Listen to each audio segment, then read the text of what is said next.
and welcome back to 305 Insights. I'm your host, Alan Somerton, and what we're going to be doing today is reviewing the things that caught my eye over the college football weekend.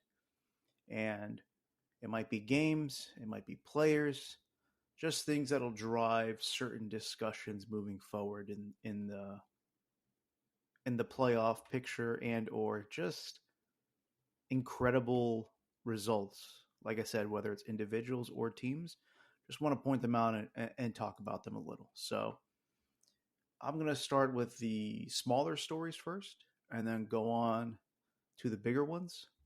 And the one I want to start off with is running back Ashton Genty from the Boise State Broncos. Now, they face Georgia Southern, which I believe is the team coached by Clay Helton. It's one of those weird Georgia teams that he coaches, former USC coach. The reason why I want to point out Ashton is because he carried the ball 20 times for 267 yards, 13.4 yards per carry, with 6 touchdowns. 6 touchdowns, folks. 20 for 267 and 6 TDs. He also threw in 3 receptions for 4 yards.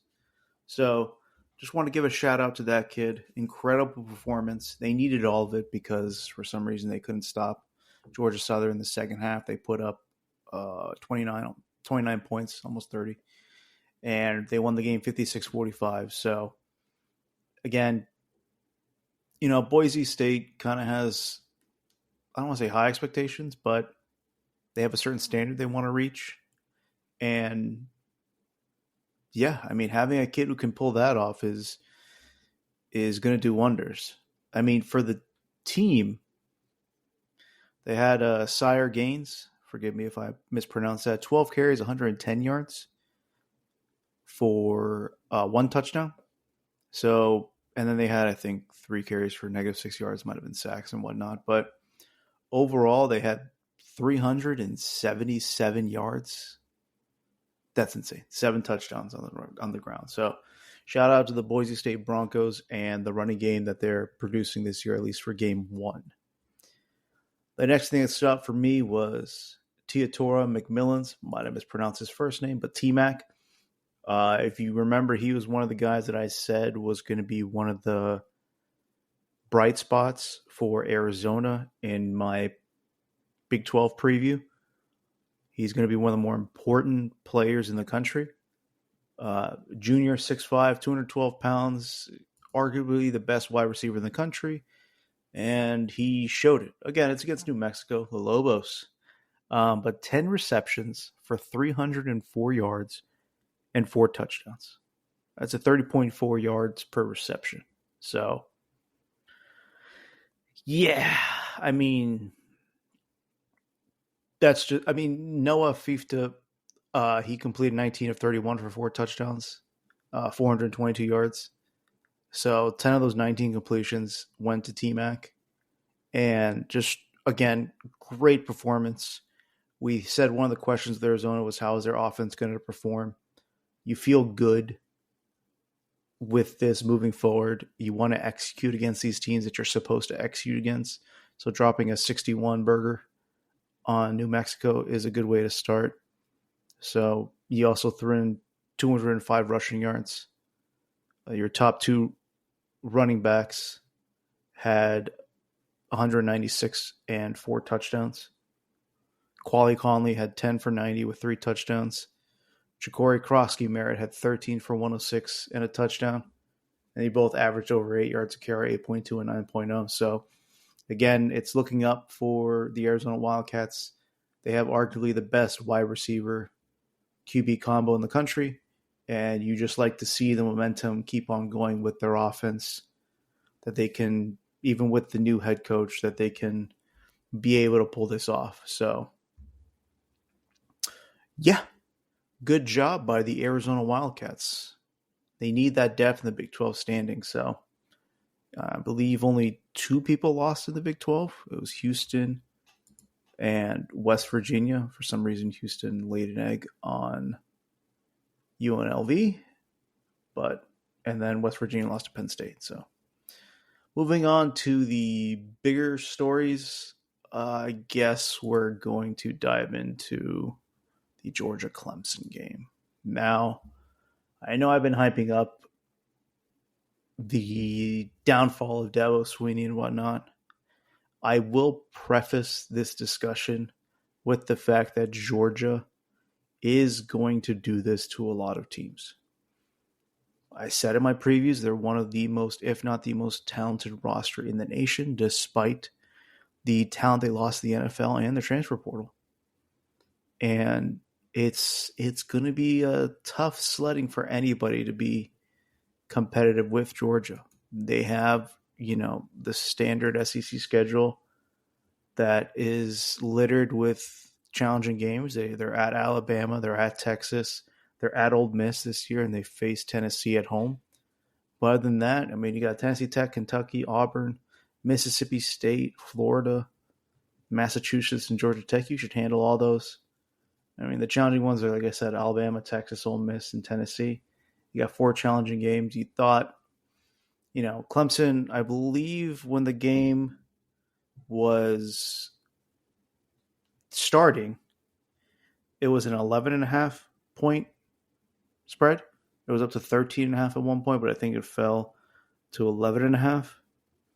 So it wasn't expected that it was going to be a competitive game in a sense. And it turned out even worse. 34-3 is pretty intense if you're a Clemson fan. And it's just, this is kind of the nail in the coffin for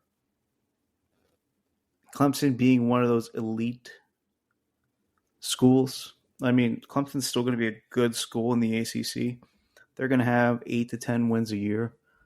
But the standard in which you have set, where you expect to win national championships under Dabo Swinney, I believe that's long gone.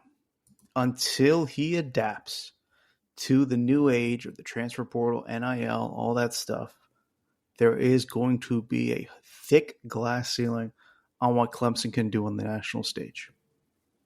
Again, they can be a competitive team in the ACC. They can reach the college football playoffs if they get past the likes of UM or FSU on a year-in, year-out basis, depending on how these lawsuits go forward with Clemson and LSU, or Clemson and FSU for the ACC. However, if it wasn't close. Even with the halftime score being 6-0, it was almost smoke and mirrors because Clemson really couldn't do anything. Phil Maffa, 16 for 59, 3.7 yards a carry. That's not terrible, but as a team, if you include the sacks, I guess whatnot, the 22 carries, 47 yards, 2.1 yard average. Cade Klubnik, 18 for 29, 142 yards and 1 interception. Come on, guys. That's nothing. Meanwhile, again, Clemson has a really good defense. Let's not, get it twisted with that. But eventually the defense wears out when the offense can't produce anything. And that showed up in the second half. 14 points in the third, 14 points in the fourth. A competitive 6-0 game in terms of the scoreboard. Finished 34-3. Come on, man. That's Clemson. Like I said, Georgia's going to do that to a lot of teams. But Clemson shouldn't be one of those teams where they accept that fate. But unfortunately, that's what it was. And, you lost a turnover battle. Georgia had more penalties than you. 3-15 compared to 7 for 70 yards against Georgia, and they still just outmuscled you everywhere. They had 6.3 yards per rush, 27 for 169. Carson Beck was 23 of 33 for 278. And it's just, again, total yards 447 to 189.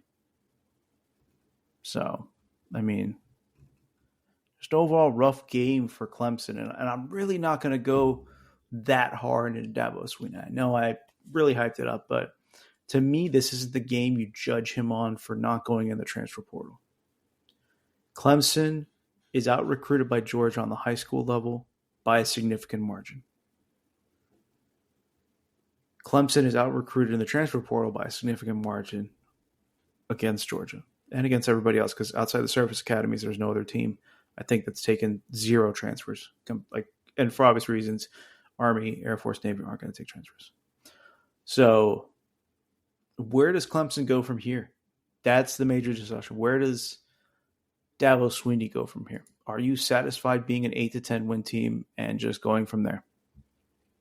Because, again, the schedule, there's certain trap games, there's certain games you have to worry about, but they should be fine against App State, right?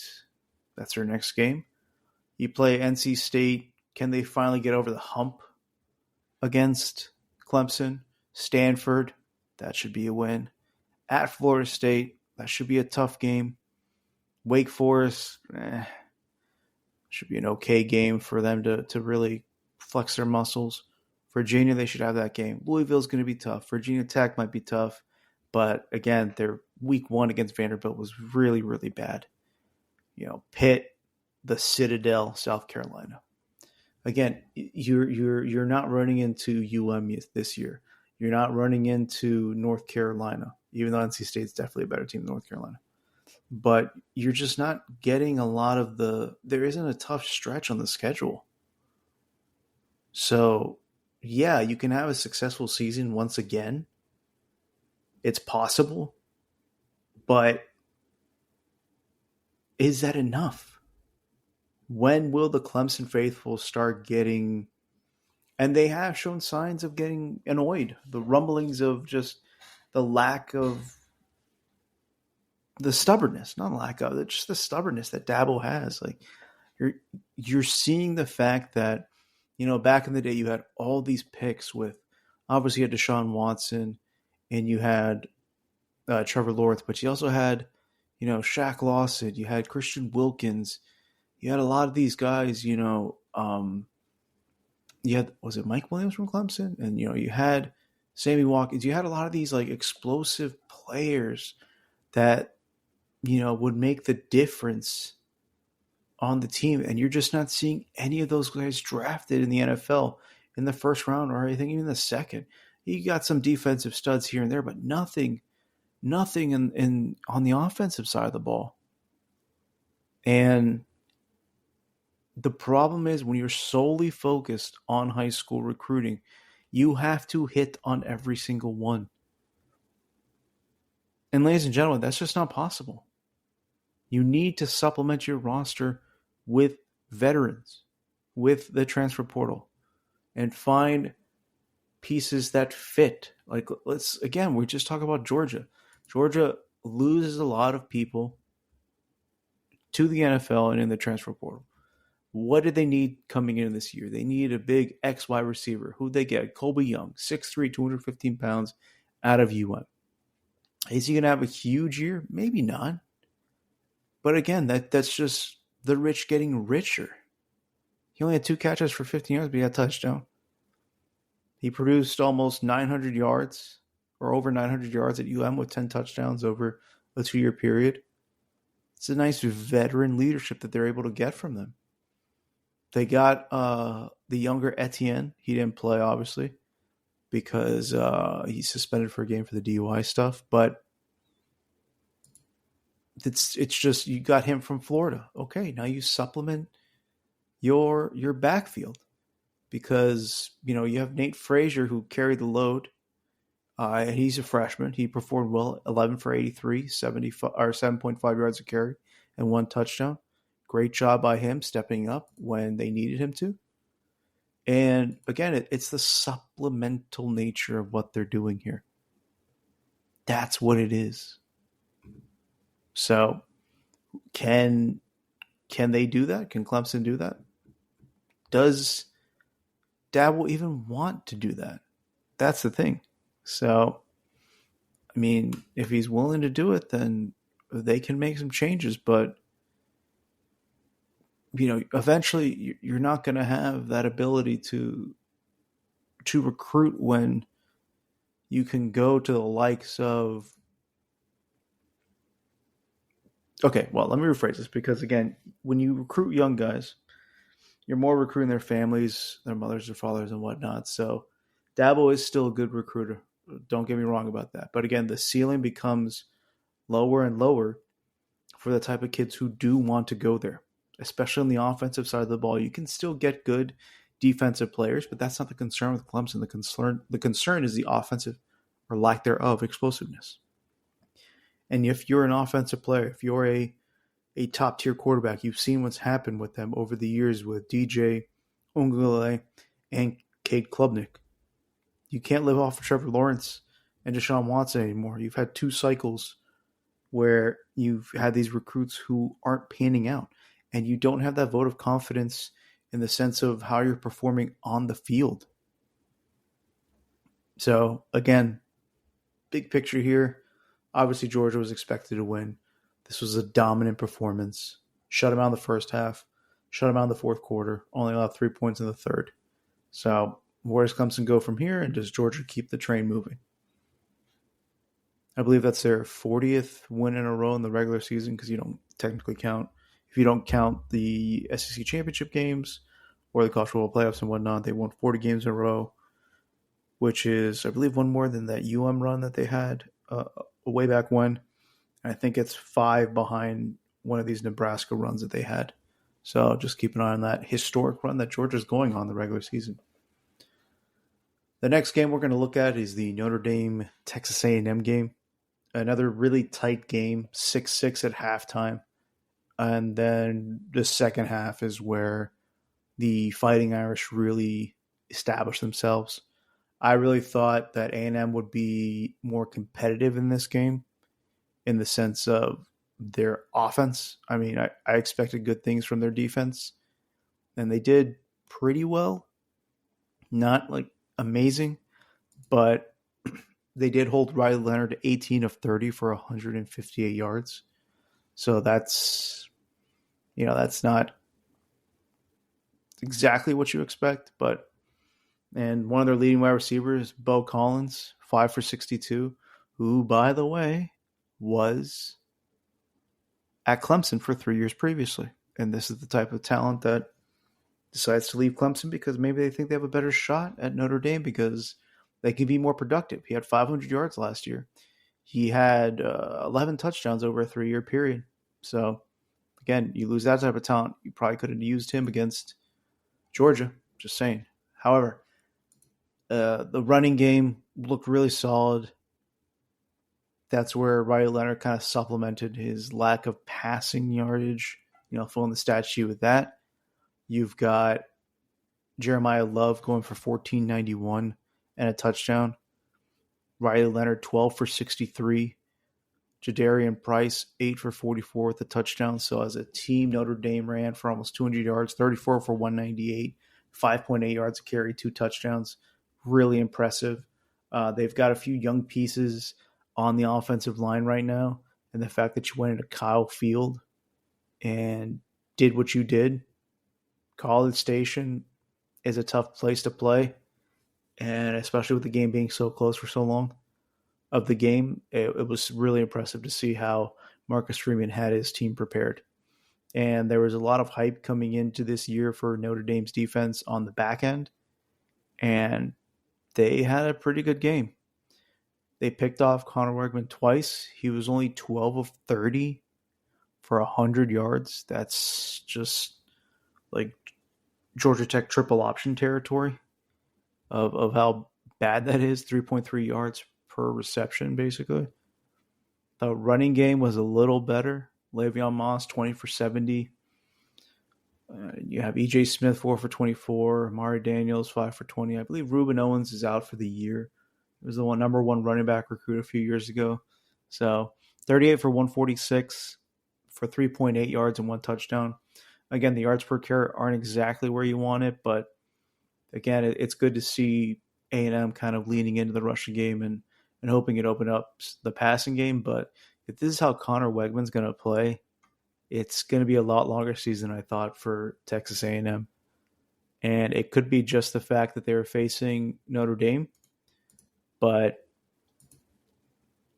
you better hope they right the ship against McNeese next week. And then you're at Florida. So Bowling Green, your first 4 games aren't that crazy. Outside the Notre Dame game. Then you run to Arkansas and you go from there, Missouri. And then you start getting a little bit harder with that. Mississippi State, LSU, South Carolina, New Mexico State, Auburn, Texas. It's not a terrible schedule for A&M. You're avoiding Alabama. You're not running into Georgia. So it's Texas and Missouri are tough, and we'll see how LSU plays out. But you got to take advantage of this softer schedule. And Wegman really, really needs to step up for this team. As for the Notre Dame Fighting Irish, this is pretty much one of their only 3 tests on the year. I mean, their schedule is pretty. They're going to be favored in every one of their games. You've got Northern Illinois, Purdue, Miami of Ohio, Louisville, Stanford, Georgia Tech, Navy, Florida State. Florida State's at home, by the way. Virginia, Army, and at USC. Your toughest games are outside this A&M game, at USC and Florida State. But Florida State's going to be at home. That place is going to be rocking. Notre Dame should clearly be an odds-on favorite to make the college football playoffs. Marcus Freeman has something really good going on in South Bend right now. And again, the questions about Notre Dame are what can they do in the big games? Was the A&M game a big game? Going away from South Bend and making that sort of statement, even if A&M doesn't live up to the loftier expectations, even though I think a lot of people expect them to go 8-4 or something like that. Nothing too crazy, but if they don't reach those types of expectations of 8-4, maybe it's not going to seem as much of a big game in hindsight. But Notre Dame has a legitimate shot of running the table.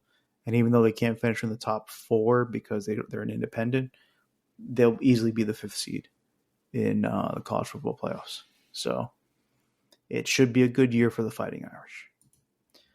The last game we're going to focus on was the Sunday night game, the Modelo Las Vegas Kickoff Classic.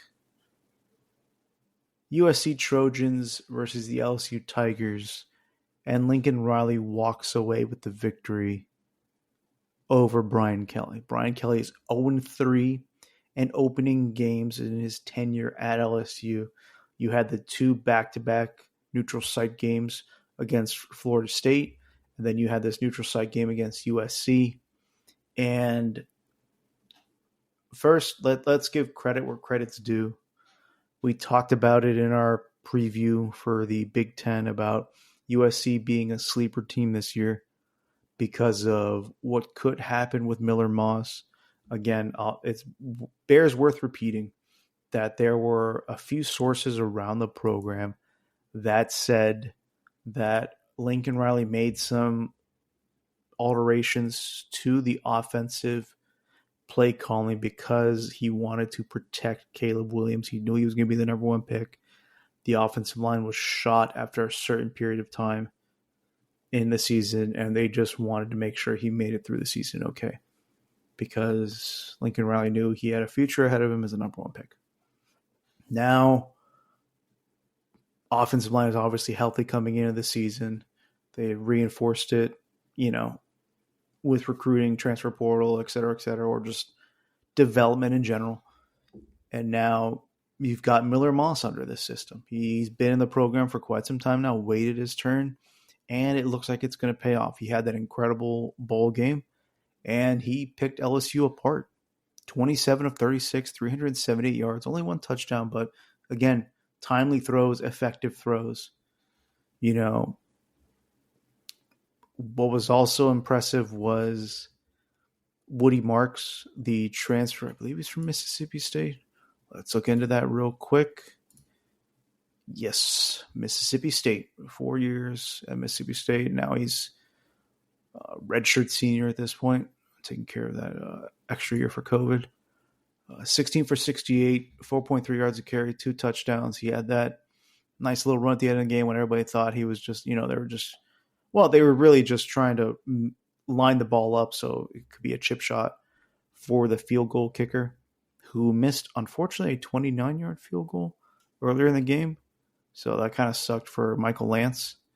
But didn't need that. He ran up the middle and got that touchdown. You had a few good catches. One of them, I think both of them were by Kyron Hudson, the junior.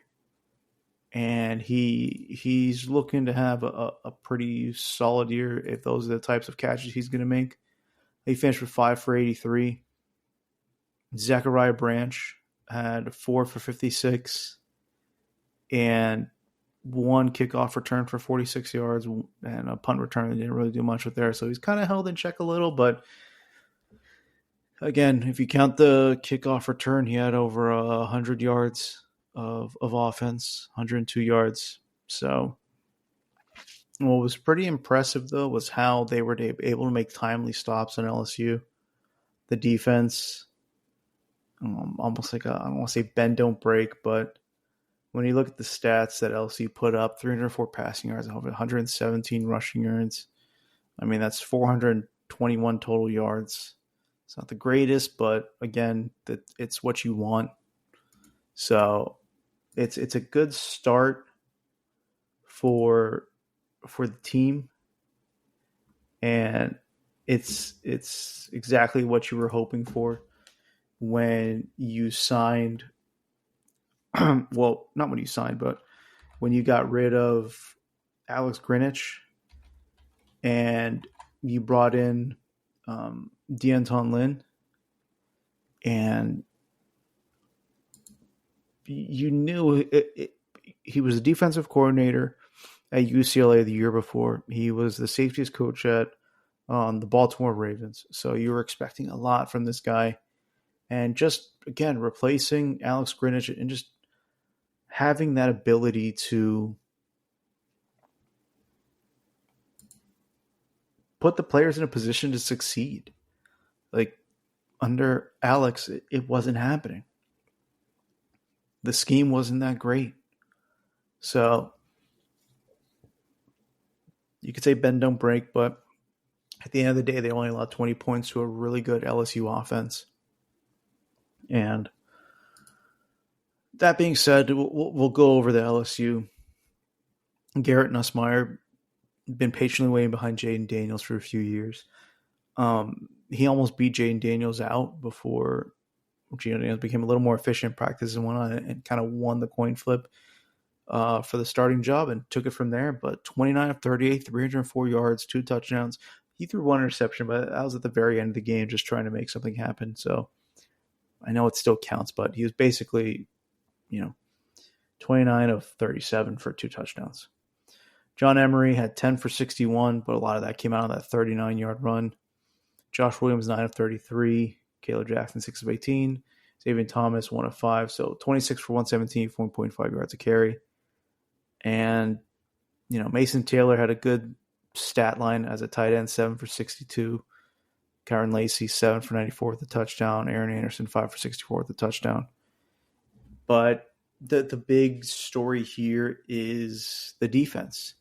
Harold Perkins had a pretty solid game. 8 tackles, half a tackle for loss, no sacks. Savion Jones had 2 sacks, and those were the only 2 sacks of the game for LSU. But again, it's just the concern about LSU that we were talking about coming into the season was their lack of defensive tackles, and their secondary got torched. 10.5 yards on average.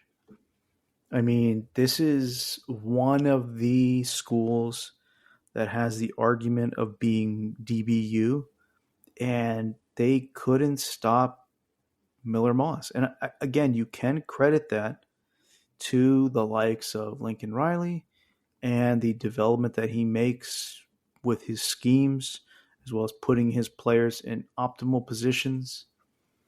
And it's just concerning because you have a really, it's clear Garrett Nussmeier is a really good talent.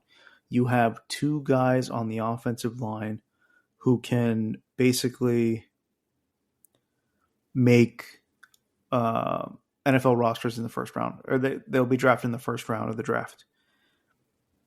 And it's just, it seems like a wasted year where you're going to be able to protect Nussmeier. He's going to have time to throw.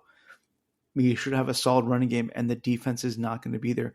Even if you do have a new defensive coordinator, and he does, offer a little bit better results, but just, yeah, it's concerning, this defense and how it might play out on the back end and the lack of depth that they have. And they were very conservative play calling too. And Brian Kelly he didn't have a great post press conference, post game press conference. He attempted to show a lot of emotions, but again, like you're not being paid to show emotions in a press conference after the game. You're supposed to get your team in a position to succeed. And the fact that you lost game 27-20, more importantly, you got outscored 14-3 in the fourth quarter. That's the difference. And the discipline, 10 penalties for 99 yards. That's just not acceptable. LSU is recruiting well in the high school rankings, but their pickiness, so to say, in the transfer portal and not being willing to spend money on NIL,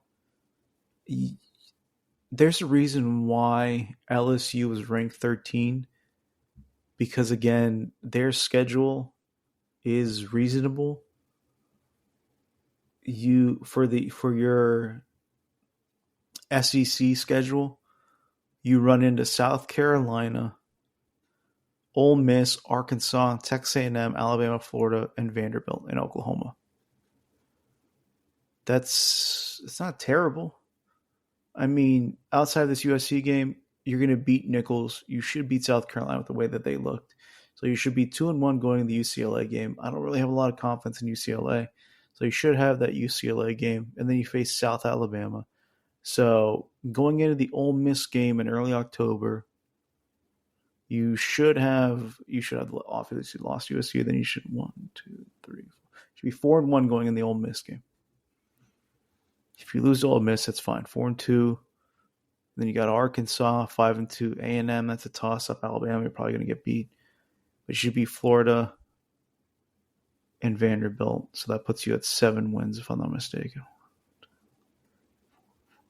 So, yeah, and then you just got to figure out what you're going to do against A&M, Oklahoma, and the likes of that. So wasn't a crazy difficult schedule. You had a good offensive line. You have explosive playmakers at wide receiver and whatnot, but this defense doesn't look like it's going to help this team out, even with the new schemes. You did hold USC to 27 points, but eventually the depth is going to rear its ugly head, and maybe that plays a factor into the 14-point fourth quarter. So long-winded podcast here, folks. Sorry about that, but again, it's college football. I love talking about it. I love having the observations.